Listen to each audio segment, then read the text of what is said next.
ये है कृष्ण के रणछोड़ बनने की कहानी। भगवान श्री कृष्ण का जन्म कंस का वध कर समस्त पृथ्वी लोक को उसके अत्याचारों से मुक्त कराने हेतु हुआ था। किशोरावस्था में ही वह गोकुल से मथुरा आ गए तथा दुष्ट कंस का वध किया। कंस की मृत्यु से दुखी उसके श्वसुर जरासंध ने एक विशाल सेना लेकर मथुरा पर आक्रमण कर दिया। इस आक्रमण में उसके साथ शिशुपाल और काल्यवन जैसे शक्तिशाली राजा भी शामिल थे। जल्दी ही सेना मथुरा जा पहुंची और मथुरा की राजसभा में कृष्ण तथा बलराम को सेना को सौंपने का संदेश भेजा गया।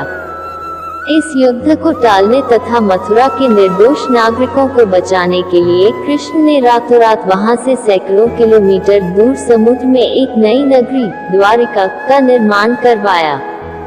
अपनी माया से उन्होंने समस्त नागरिकों, उनके पशुओं तथा संपत्ति को नींद में ही नई नगरी में पहुंचा दिया। अगले दिन सूर्योदय के समय कृष्ण तथा बलराम जरासंध की सेना के सामने जा पहुंचे और उसे लड़ने के लिए चुनौती दी। जैसे ही जरासंध और दूसरे राजाओं ने कृष्ण को मारने के लिए शस्त्र उठाए, दोनों भाई भागने लगे। उन भाइयों के पीछे जरासंध तथा काल्यवन जैसे राजा भी भागने लगे। कुछ ही देर में दोनों भाई बहुत आगे निकल गए और उनके पीछे केवल मात्र काल्यवन रह गया।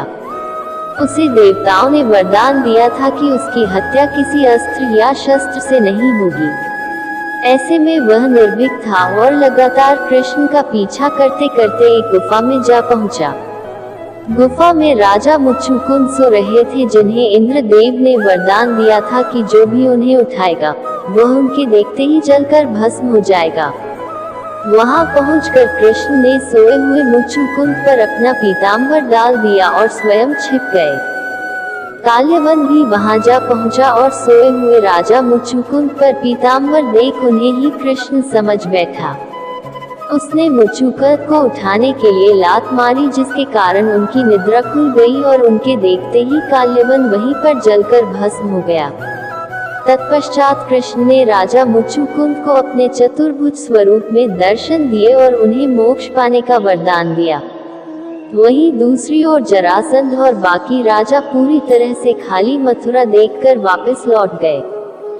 कृष्ण चाहते तो स्वयं भी काल्यवन और अधर्मी राजाओं का वध कर सकते थे, परंतु देवताओं के दिए वरदान का मान रखने के लिए ही उन्होंने काल्यवन को राजा मुच्चुकुंद के हाथों मरवाया। इसी तरह बाद में जरासंध का वध पांडु पुत्र भीम के हाथों करवाकर भूमिका का भार कम किया। इस तरह कृष्ण ने दिया दुनिया को उदाहरण। इस कहानी के बाद कृष्ण के नाम के साथ हमेशा के लिए रणछोड़ जोड़ दिया।